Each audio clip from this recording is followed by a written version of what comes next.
Okay, thank you, Pauline. So just a note, as Pauline was saying, when we go through and I'm talking, that we do have other people on the system who are able to take your questions and answer them as we move along. So please feel free to put your questions in the system and let the guys and girls answer them as we go through. So I have been working at AWS for 4 years, and over that time I have seen a change in terms of the customers that are coming to AWS and also the types of architectures that customers are looking at. And what we're starting to see is that there is a move towards microservices from enterprise customers. You know, of course, from startups we're seeing that quite commonly, but now we're starting to see enterprise customers who come from traditional development environments, waterfall models, you know, Oracle and Java environments, etc., or .NET. And they're really starting to look at how they can change the way they develop things.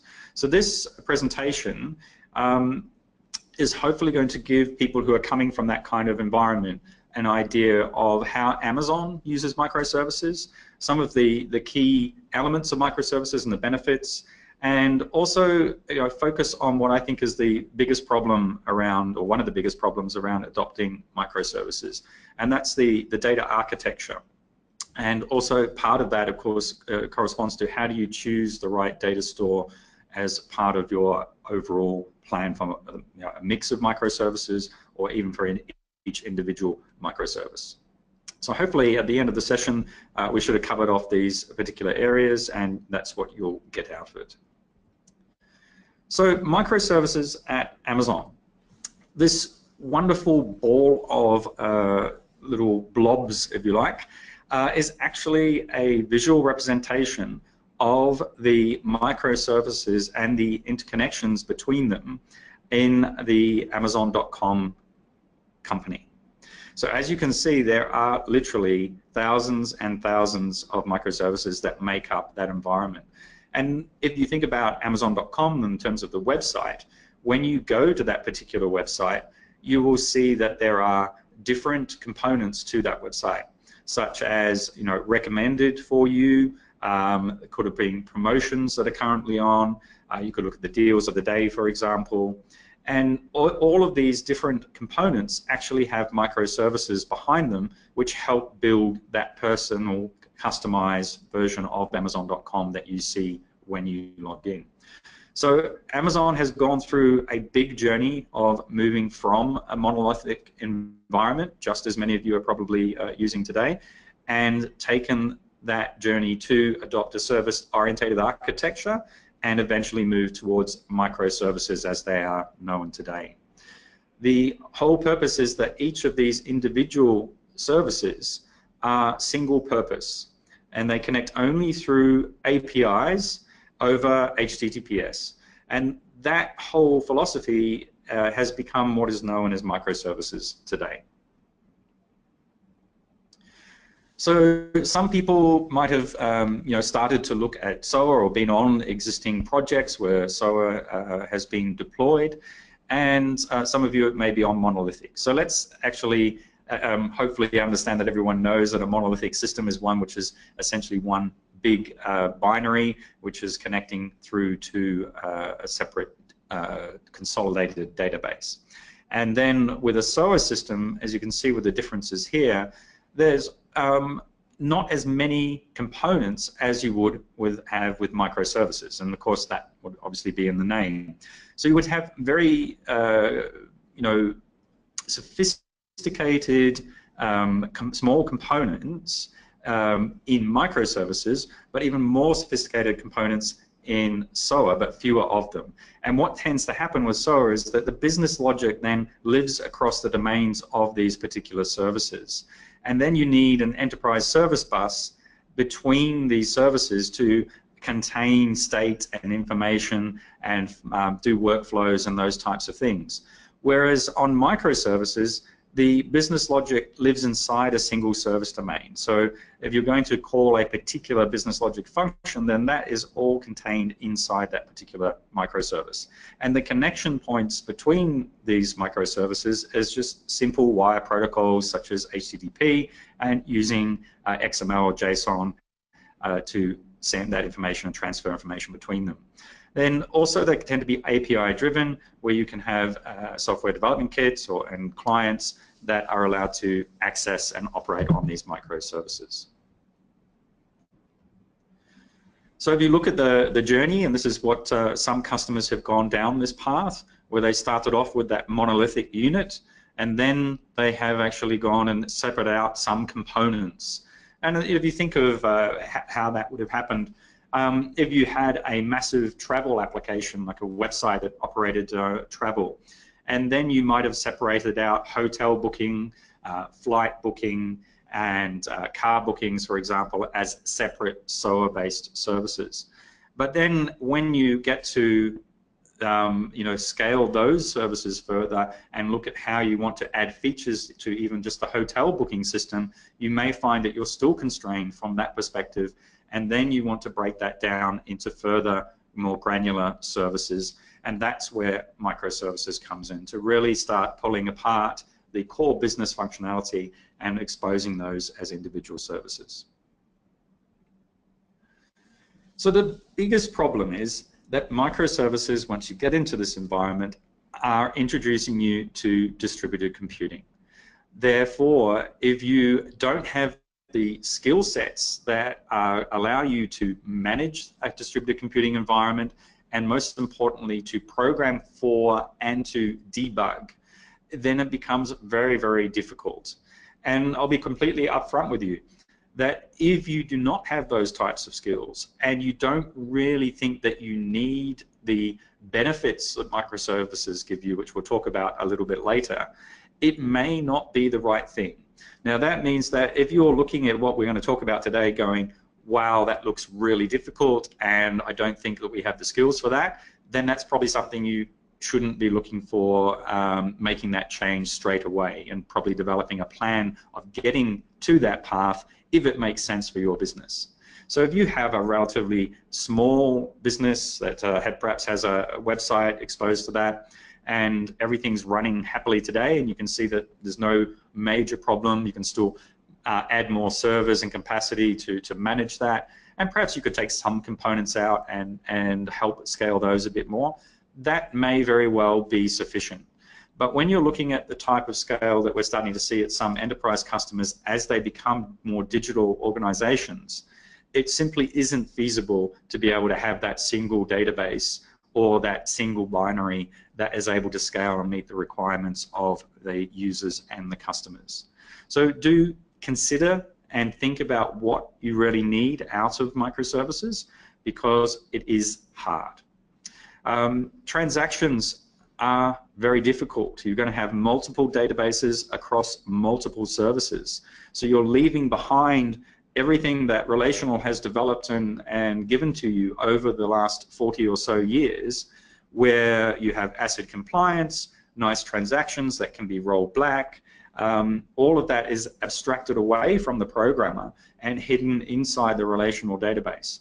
So you have to make a very big decision that if you really want to move away from that, then there are complexities around managing transactions that you'll have to deal with. And related to that is eventual consistency. You may not have the capability to have a consistent view of data, especially as soon as you've called a microservice and you've asked for some data, and then you're manipulating that in another service and perhaps passing that on. Well, that data is already from that point of time when you requested it. It's never going to be come back and requesting that source whilst you're completing that business transaction. So you have to be happy with an eventual consistency model for some transactions. Obviously, you can enforce stronger consistency for specific transactions, especially around financial side of things. There's also lots of moving parts. When you're looking at all these different services that you have to be able to find, you have to be able to secure, you have to be able to constantly update, it gets complicated. And of course, service discovery is a component of that. When you're publishing new services out there, how do other services and other people in your team know that that service is now available? And then you need to increase the coordination between different teams as well. You're compressing what is typically divisions of labor across, let's say, storage, core infrastructure, networking, database teams and everything, and building these teams together so that these people are able to work together. And then you also have increased message routing, whether you're looking at logging information or simply coordinating between different microservices. There's going to be a lot more transactional information flowing between all of these different services. So what are some of the key elements of microservices? Well, some of the core concepts are common across all of them. You have to be able to register a service, you have to be able to discover that, you have to be able to determine how you put that in the network and access it, and the administration of that particular service. You've got to manage state management and the service metadata about what that service is, its APIs, etc., and the versioning of things. So if you're going to release an updated version of an API to a microservice, do you then have a version concept, or do you simply say that, oh, well, previous versions are no longer supported and that's gone? Hopefully you don't do that. You do have some kind of versioning so that people can work with multiple versions. And then caching is important as well. You want to be able to have low friction deployment so that you're able to make changes and put them into production very quickly, and you want to be able to react to issues with your particular service by having automated management and monitoring. And if we look at one of the services that runs in AWS that I'm very familiar with, Amazon RDS, the amount of automated management that happens with that particular system is so automated that to the point where most of the time there is no need for any Amazon engineer to do anything unless something critical happens. It even is reasonably self-healing in terms of how that particular overall service works. Now, of course, that's a combination of many microservices that are making up the RDS service, but it just gives you an indication that for the large fleet of databases that we run, most of the time many people from AWS are not even accessing or using anything directly on any of the instances. It also eliminates any long-term commitment to a technology stack. So we want polyglot ecosystem and polyglot persistence. So from a persistence side, because that's what we're primarily talking about today, we want to be able to decompose databases and then come up with the database per microservice pattern. Now, when we go through, this doesn't mean, as you'll see, there's definitely a consistent recommendation that this is what you should do, but this also doesn't mean that you have to have a physical database instance per microservice. It could just be a database with a schema, and that particular schema is tied to a particular microservice, because especially for very small microservices, it would be very much overkill to go and deploy all of these different databases across your fleet, and they're hardly being utilized at all. So definitely you need a distinct capability to isolate and make sure that your developers have full control over a particular database environment in terms of the schema level, but not at the database level. This allows you, when you have this capability to have full control and over your ecosystem and over your persistence, is to be able to easily control things like canary and blue-green deployments. So each microservice is elastic. It has to be able to scale up and scale down independently of other services. This means that you don't become a bottleneck for other services that are depending on you. It also should be resilient for the same reason, that if you are having some issues within a particular microservice, you should be able to provide some kind of isolation around it, and your other services which are calling other services should also be able to deal with faults and be able to continue on processing and doing what they can do, except of course if it's a major catastrophic failure in the chain. But even if you think of a website where you're building up components based on microservices, if one of the microservices fails and it doesn't give, say, a recommendation, then there should be a capability to perhaps give a generic recommendation rather than a customized one. So you need to be able to think about what are the different failure modes and how do you deal with them. They should be composable, that is, that there's uniform APIs for each service so that it becomes very easy to understand what you're going to be able to call and how you call that. They also should be minimal so that each of these microservices is focused on a core piece of business functionality. and that they're very easy to understand and understand what that particular service does, so that when you look at a number of microservices, you could probably easily work out, well, these are the ones that I need to quickly put together to create a piece of business functionality. And that then makes it straightforward for other developers to come in and understand what's available in the ecosystem and how they can put them together. And this one is really, really important. So typically in a monolithic system, you will have a controller, and then that will call another controller. And they're dependent on each other, so they will do synchronous calls. And if in this case, if controller B was blocking, then controller A can't move to its next stage.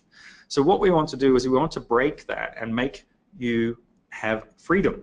So loosely coupled applications give you that freedom to then scale each of these individual components and become independent. So in this case, controller A would put something on a queue, and then controller B would take that and work on that. And controller A can keep going and doing another thing from its incoming queue without dependencies on controller B. Now, these queues can actually be the Amazon SQS, so the simple queuing service, but it could also be a database like Redis, where you've got an in-memory store with pub/sub capabilities, or it could be DynamoDB with the streams, and we'll see more of that later on. So the benefits of microservices: they are fast to develop, very rapid to deploy, again because you have full control over the environments. You're not relying on multiple teams to come to a build phase, agree on the date that it's going to be released and deployed. You have full control over your own environment. You have the capability to do parallel development and deployment, again because you have control over your particular environment. And then it's closely integrated with DevOps, which is now becoming DevSecOps, so development, security, and operations. And we want to make sure that you have inside a microservice team these capabilities built into that team, because you are essentially responsible for that service from its inception to customer delivery. So you will get improved scalability, availability, and fault tolerance by having the use of microservices in your applications, and it becomes more closely aligned to the business domain. So when you're architecting an application, you may tend to architect things in the form of how you're organized from an IT perspective, whereas now you're going to be creating microservices which are more focused on the business domain and the business outcome. And that brings us to the principles of the two-pizza team. So this is a philosophy at Amazon that a microservice team should consist of the amount of people that it takes to be fed by 2 pizzas. And this means that this team then has a small set of people who have mixed capabilities where they can take full ownership. So they might have somebody who is a database person, a UI person, a coding person, a development and operations person, and so on, so that you have the capability in that team to take full accountability and aligning the incentives of the complete team from the inception to the management and the deployment of that particular service. You don't get that problem that you traditionally see in organizations where the development and operations are separate. So the development team often uses technologies that are great for them to use, but when they put that into operations, they don't see the pain of what they've actually implemented. You know, it works great on their laptop. Why would the operations team be having any problem? Well, often at scale, that these things become difficult. And when you have the whole team working on both the development and the operations, then they tend to fix and address a lot more of the issues right from the inception, rather than expecting the operations team to handle it in a traditional environment. So we call these 2 pizza teams service teams at Amazon, and they own the primitives. So they build the product planning or the roadmap, the development work, and the operational client support work as well. So for example, if you're going to call a support issue in AWS and that gets escalated, it will end up back at the development team who is responsible for that particular service. So you build it, you run it, and that means that you'll see this as a part of a larger organization across .com, AWS, and Prime, where this is the philosophy for all of our teams. So let's start looking at the data architecture challenges.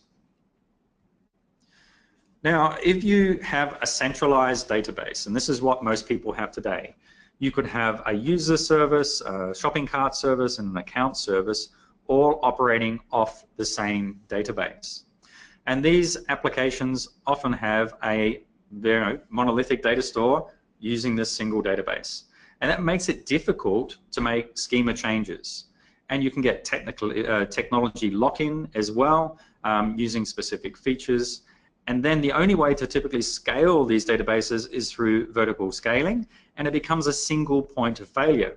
So if this particular database goes, then all of the services associated with it are going to go at the same time.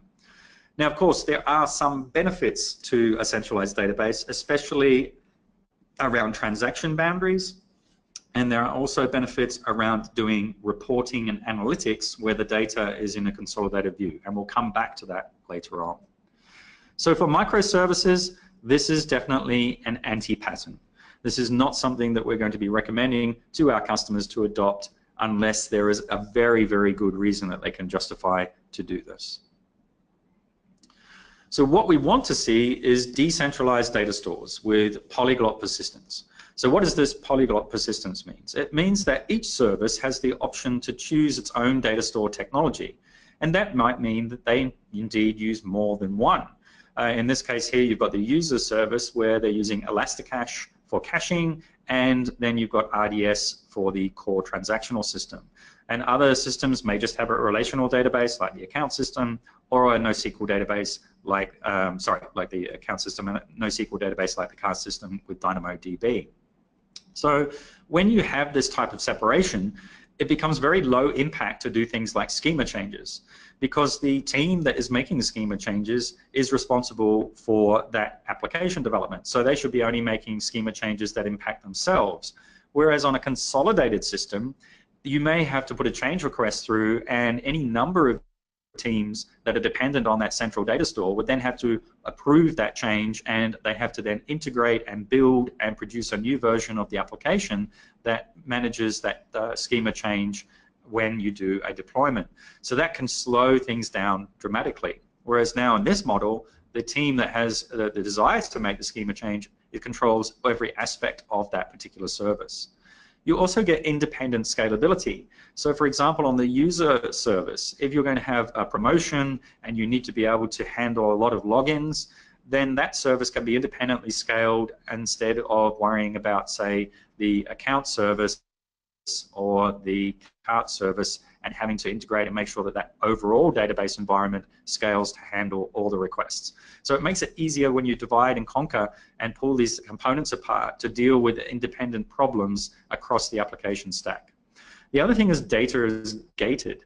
So this is really important with things like PCI DSS compliance. You're storing credit card information.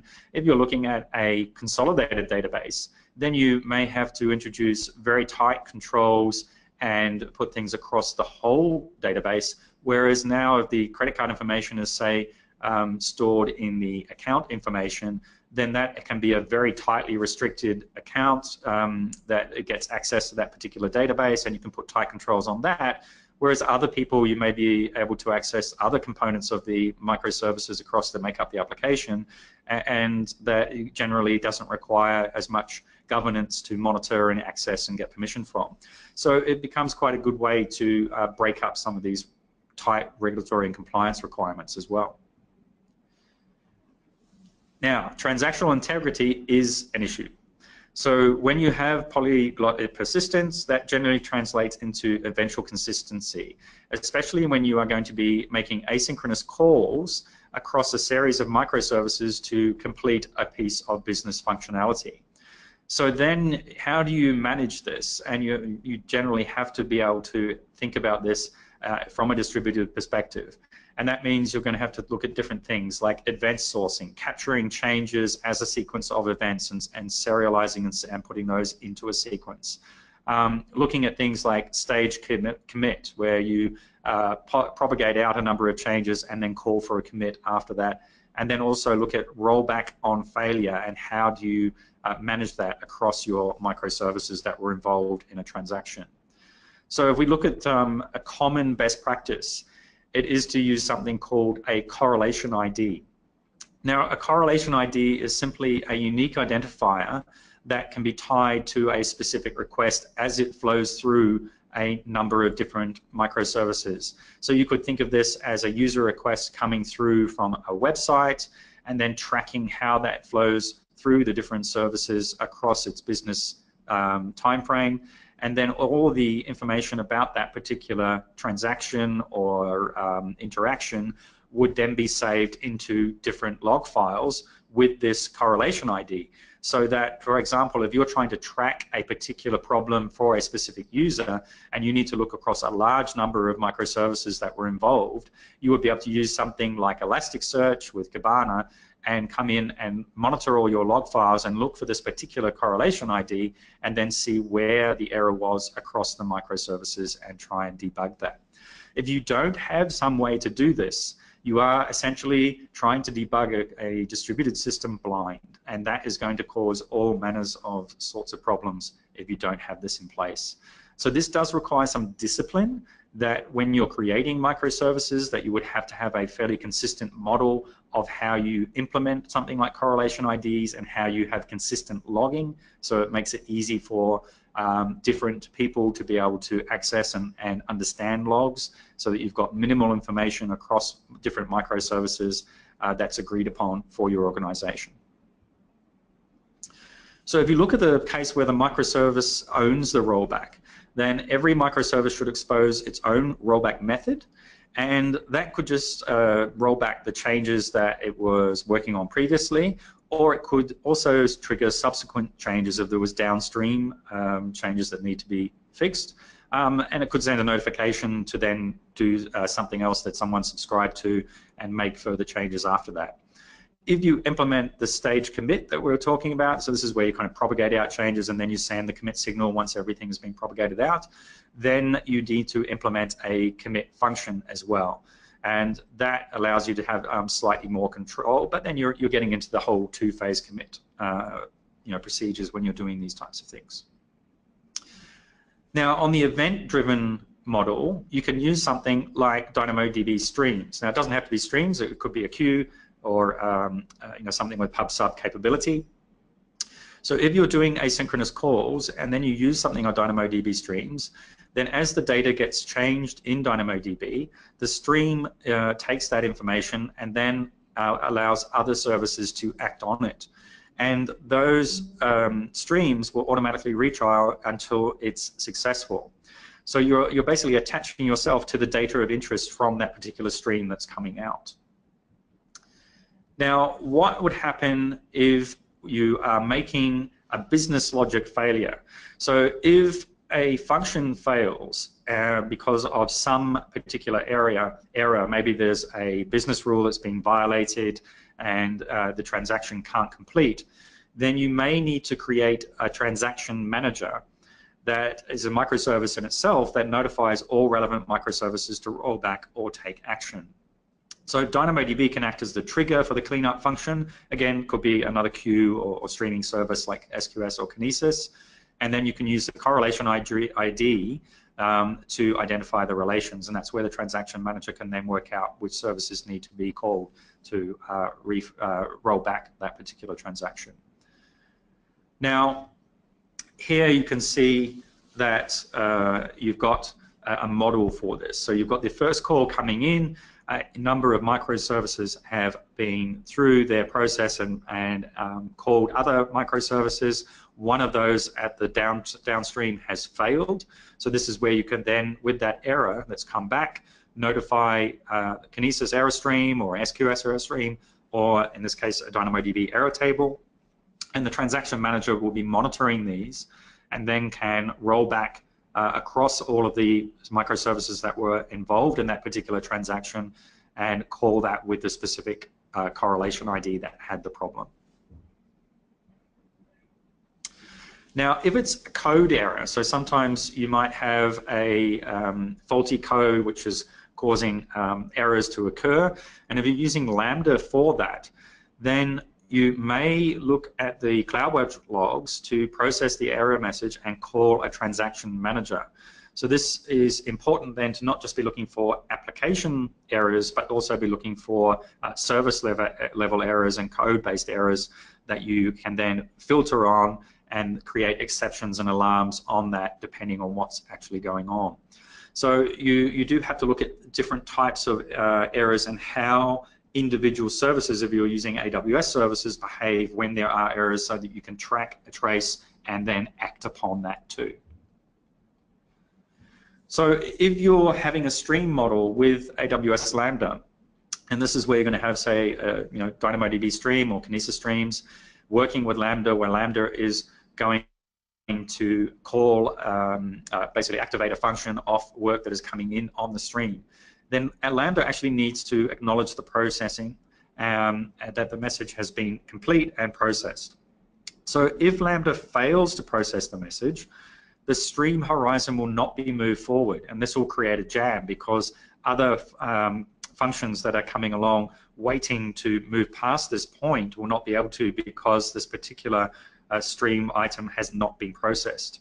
So because of that, you need to set up a monitor AWS Lambda with a CloudWatch metric to check when the error rate of the same correlation ID keeps increasing. So what that is going to mean is that you're seeing the same correlation ID in the error logs, and after a particular threshold, then you need to say, well, there's something's clearly wrong with this transaction because it keeps retrying and it's not actually moving on from an error state to a successful state. So then you need to correct some actions around that and try and work out what has actually gone wrong. The other thing is that in a distributed system, especially as you're developing it, you're going to find that there will probably be some inconsistencies until you get all edge cases. So you may need to have some form of master data management where you've got a Lambda function that can go and check consistencies across microservices and clean up. So you would have to have some rules around this, that which microservices have priority over others if you find consistencies. It's similar in the way, if you think if you're doing master updates between databases, and if you're trying to update the same record, then someone is going to have a higher priority than the other to override things. So you'll need to build that kind of logic into your cleanup functions, and then you could create an event to run these cleanup functions and go and check for consistency issues across your data stores. So this, as I said, very, very important at the start of your development. As you find more edge cases and correct for them, then eventually things should get much more stable. So choosing a data store. If we look across an AWS, there are a number of different data stores just from the services that we provide, let alone third-party databases that are out there, such as graph databases for Neo4j or in document database like MongoDB, etc. But if you just look at what we have from an AWS perspective, we have in-memory with Amazon Elasticache, which allows you to manage Redis and Memcache. We have NoSQL with Amazon DynamoDB. We've got SQL with Amazon RDS, and inside Amazon RDS we have Aurora, which now supports MySQL and Postgres. Then we also have Oracle, SQL Server, Postgres, MySQL, and MariaDB. So there's a lot of choice even just inside that one service. Then there's also Amazon Redshift, which is our relational data warehouse, petabyte scale. And then on object storage, you have Amazon S3. You have also infrequent access for Amazon S3, and then you have Amazon Glacier for archiving. On the search side, you have Amazon Elasticsearch Service. So this is a managed service for the Elasticsearch product. And then we have streaming as well with Amazon Kinesis. And you may even include something like SQS from a queuing perspective to do some interim storage of state as you're trying to transfer things around. Now, making decisions across all of this, especially if you're coming into AWS as a new customer, can be quite daunting. So what we want to do is to demonstrate, how would you actually decide what of these services or which services you would use. Now, looking at here, this is a kind of a worst case scenario where we've got a single service where they're using a whole bunch of different services inside it as part of that service. Remember, we said that we can, from a development team, take ownership of what we want to do inside a service because we have full control, and we can use polyglot data stores, whichever one we like to solve a specific problem. So I would argue that if it got this complex, you probably need to decompose this and create separate microservices. But this is a feasible option where you could have all of these different data stores inside a particular service. So how do you get to decide what services make sense to use? Well, there are many problems can be solved with NoSQL, relational databases, or even in-memory cache technologies. Just by looking at the core technology doesn't necessarily give you an idea of what makes sense to use.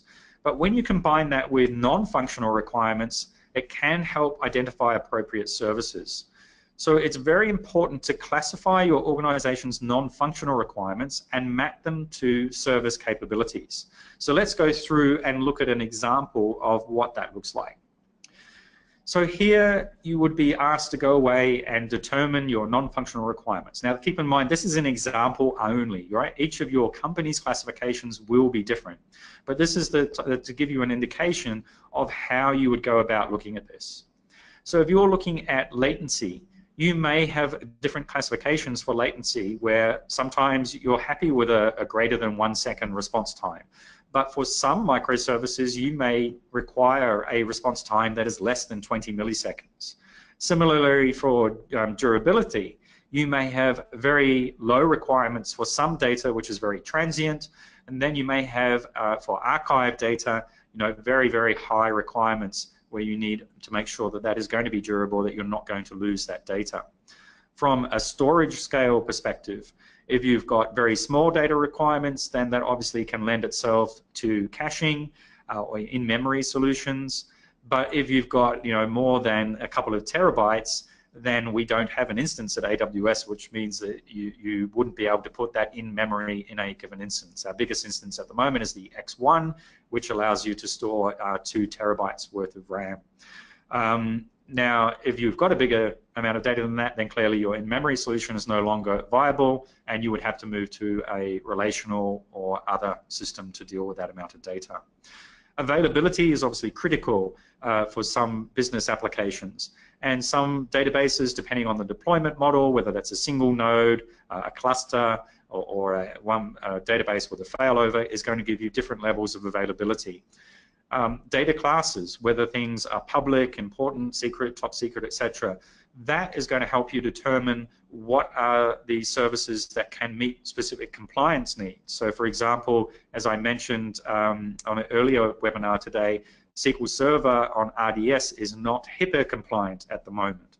So if you need that type of requirement, then you may say, well, maybe we should use a different database, or maybe we should do SQL Server on EC2 and then enforce our compliance around that. Recoverability, of course, is very important. How quickly do you need to recover this particular service in the event of a disaster? And then one that should definitely not be overlooked is the skills. You may find that you have a perfect match for DynamoDB. It delivers on the scale, on the storage required, the availability requirements are perfect. But if you've got guys who are 20-year relational veterans and that's all they know, and you've got a tight time to market, then you may have to look at how you can match the requirements up to a relational data store just based on the skills that you have. Or alternatively, if you really do need those requirements, you probably should look at investing in new skills to get what you need in the development team. There will be other requirements such as regulatory compliance too, which could even dictate exactly what services you're allowed to use. I was talking to someone from India the other day, and they said that there were specific recommendations on some banking regulations about databases that had to be used. So you couldn't use some types of databases, for example. If we're looking at then coming from those non-functional requirements and you're evaluating them across our services, again, this information below is not exact and it does not represent SLAs from an AWS perspective. This information is really to help you work out how you would go about and work out what is required to map these non-functional requirements to services. So some of these numbers in here, we don't publicly expose them, and therefore we have done some guesstimation around what makes sense for the particular services. So for example, if you had a requirement for a service that was going to be responding in less than 20 milliseconds, you would probably have a hard time relying on RDS or Aurora by itself without having a cache in front of that particular solution. And then, you know, that can help you dissect and remove different service options depending on your functional requirements. Again, if we were to look at things like availability, DynamoDB is designed to be a tier 0 service at Amazon. We depend heavily on DynamoDB internally for both Amazon.com as well as AWS. And it has 3 copies of its data across 3 different facilities, and it means that if we lose a given node, that we're still able to operate. So therefore, the recoverability from an RPO and RTO perspective, if we lose an AZ failure, is there's no impact to the application when we lose an availability zone. Now, for other services, then there are higher levels of recoverability, not necessarily on RPO, but definitely on recovery time. So again, from an RDS perspective, you're looking at about 60 to 90 milliseconds for a recovery time, and then on Aurora, that's slightly better at less than 30 seconds. So once you start to work out what your non-functional requirements are and match these against the services, you should be able to narrow down what are the services that make sense for your particular microservice. So do that mapping, and then also look at functional requirements that matter for your specific microservice. So you may have a microservice that is going to deal with geospatial data, so you need to be able to store geospatial data, and then you need to be able to query that in specific ways. So you might find, for example, that even though RDS MySQL and RDS Postgres provide the right non-functional requirements, when you get down to the details, you may find that Postgres has superior functionality with its PostGIS capability, and therefore you would choose that. So then the combination of your non-functional requirements and your functional requirements help to narrow down exactly what is the data store that you should be looking for. You may also want to start looking at standards. Now, this goes against the common mantra for adopting microservices, where each service team has the capability to have their own control and choose what they want to use. But if you can imagine across an organization with thousands of microservices and all these different teams, that if you want people to move between teams, you may start standardizing on a number of different frameworks or data stores, but still give the capability for the teams to override that, provided they require justification and get senior management approval. So for example, in this case, I've said that Redis is probably recommended over Memcache and Postgres over MySQL as a general standard to try and enforce some conformity across the organization and allow people to move. But let's say you had a very clear-cut case where you wanted to use MySQL because it had some specific feature, or it was tied to some other code that was going to be needed to be borrowed or interacted with, then you could justify that and get an exception for that. So you still have some, or still have the right to full control, but there are some gating factors in that to try and standardize things as well. Now, what about reporting and analytics? Because now that we've got all these polyglot data stores and all of these different data stores inside a given microservice and then across many microservices, all the individual data stores, consolidation and aggregation of data is now required. So there's a few different solutions to this. You can pull data from required microservices, you can push data to a data aggregation service, you could use PubSub, or you could use a composite service, which is an anti-pattern. So let's look at these in a bit more detail.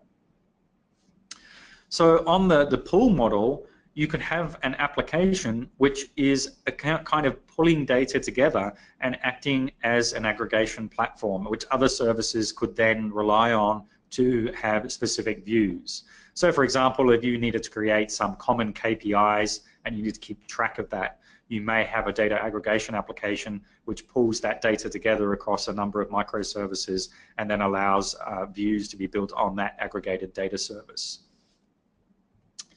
The other model is a push model.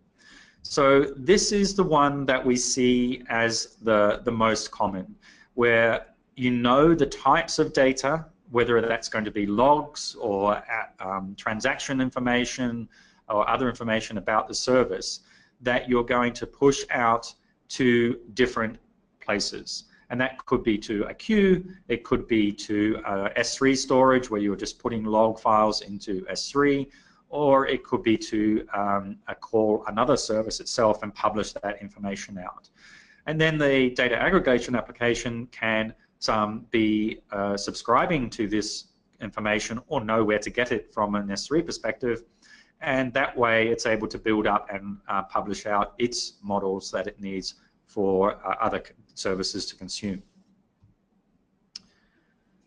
Then if we look at the pub sub model, that also works where you can publish to a service, to a queue, and then you can subscribe to that.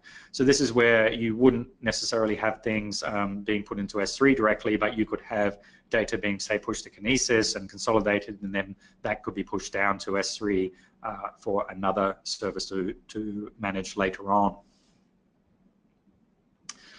And here we have the nasty model where you actually build a composite data service. So this is now where you're going to be taking data from all of these different services, pulling it all together, and now you're forcing dependencies, right? So we're going back to the old model where you're consolidating these different environments to make it easier for you to make data services on top of this. So some people may decide to do this for the case of simplicity, but you are building dependencies into your application again, because if someone changes the user service and the data format for that, then at the internal data format that is, then you're going to have to depend on that and be synchronized with that. Whereas if you're using the APIs and you know how to handle the APIs and pull the information, then that's going to be consistent across internal format changes from these different sources. So instead of going, basically what's happening here, instead of going through the APIs in the first model where you're pulling the information and getting the information in a consistent way, you're now going directly to the data stores, violating the principle of only accessing a microservice through the APIs, and then hence creating all the dependencies associated with that. So a few thoughts as we start to come towards the end of this webinar. The use of non-functional requirements is really useful, and we've seen this with customers. So I'll tell a little bit of a story around this. When we've walked into some customers and said, look, can you determine what your microservices need in terms of availability requirements, durability requirements and everything. And many customers, even enterprise customers, did not have clear-cut definitions, even for their monolithic applications, that they could attempt to transfer to a microservices environment. So by forcing this and going through this from an organizational perspective, it does allow you to have some common language where you can come up with common guidelines based on these non-functional requirements. So it's really important to get some agreement across the organization about how you segment different tiers of availability, tiers of durability, and what types of services fit into those tiers. So obviously something that is a financial transaction is going to have much stricter requirements than something that is a logging service. And that kind of things those kind of things need to be mapped out. Do use Polyglot Persistence to avoid bottlenecks, schema issues, and allow independent scalability, and of course the flexibility to add caches. I personally have been involved with different customers over the years at AWS where we've taken a monolithic application, looked at where the bottleneck was in that system, and then taken the component which is having the biggest problem and then to changing the data store for that particular component so that that can be scaled individually, or use a completely different data store like something like DynamoDB or Redis, so that it's able to handle big loads coming in a surge, and that gets absorbed from a cache perspective, or something like DynamoDB, which is infinitely scalable, just deals with the load as it comes in. So that I have seen work for many different customers in different use cases across gaming industries, enterprise companies with manufacturing, with companies doing things like ticket sales and those kind of things. So even though they didn't have a true microservices architecture, they could start to take from the monolith different components and pull them out and then start working with them with a polyglot persistence model. Also, you have to embrace eventual consistency. So you have to design for fault-tolerant business processes which can recover when things go wrong. And whenever you build a distributed system, you just have to design for failure. You are going to have, if you look across the series of microservices, the greater number of microservices you have, the higher the probability of some type of problem, whether it's connectivity, whether it's an underlying hardware failure, or whether it's just application code that hasn't been updated to represent perhaps a deprecated API model. So all of those things can come into play that you have to be able to gracefully recover from. Now, when you are looking at this, there are tools, and you might have heard of tools like the Chaos Monkey that Netflix was using, where they will actually go through and start destroying infrastructure and services in your application stack to see how you manage failure. And that is a very good model to do that even in production and make sure that you can recover from quite serious service failures. And then think ahead and plan your analytics requirements as part of the overall architecture. So if you, and I've seen this again with a number of different customers, where they start off development to meet the immediate business requirement and get that MVP application out the door. And that's great. You've got to get your first customers, or you've got to get that first proof of concept out and get some feedback and all those types of things. But what I've also seen happen, especially where customers adopt NoSQL, is that the application will go through a number of iterations, and then as it goes through different iterations, the schema that they didn't have to define changes as new attributes get added or other attributes get deprecated and so on. And then after the application becomes fairly mainstream, the managers start asking for, can I please have a report on such and such? And then when they go back and look at the information they have, the information is often non-structured or is not consistent, and then you have to add additional layers of processing on top of that to do consolidation, aggregation, or ETL. So if you plan some of your analytics requirements and know that as part of your microservice you should be publishing specific information through an API call that other services can then pull on to extract reporting information, then design that from the start. It will help you make some good decisions as part of your overall design. Don't by any means make it slow you down, but just do think about that and think about the implications of some of your choices on analytics later on. So learning from our customers. We do at our reInvent conference actually record a number of different sessions, and often they involve both AWS employees or even just customers talking about their experience. So I've highlighted two here. One is from our 2014 conference, which is Nike's journey to microservices. And then another one, which is from last year's conference, which is Gilt's journey to microservices, from basically going from a monolithic environment to microservices. And this one, the last year's one, I've actually watched this myself, is really a good story about how they went from that monolith and how they took the steps to move in not just one big bang, but in a partial process where they started taking components of the monolith, abstracting that out, and then creating microservices around it, eventually to the point where they had no more monolith left. And I think that was a good story to look at, and it gives you some insight into the problems that they had. There are other websites you can go to where people are talking about microservices and their journeys. I think there was another one which Uber published in terms of what they wish they knew before they had 1,000 microservices. So if you can look for that one, then they go through the lessons that they've learned as they've gone along. And what you'll find, I think, by watching this is that there's still a lot of learning to do. There's a lot of problems to solve. The management tools and the mechanisms around managing microservices are still not fully mature. AWS is certainly helping to address some of these concerns through different services that we are dealing with, and X-Ray is a great service for helping to monitor and report on and debug distributed services. So that is something that you might want to look at. But fundamentally, it's still fairly new. It's something that you're going to have to invest quite a bit of time to learn from and learn about. And there's going to be a journey, just so these guys like Nike and Gilt have had a journey. Your own journey is going to be different than theirs. You're going to have different struggles along the way. But it's fair to say that AWS is here to help, both from a resource perspective with our solution architects and ProServe consultants, but also from the services that we have to offer. And of course, as always, if you do have service feedback that you would like to see more features and functions to support your journey on microservices, we'd be more than happy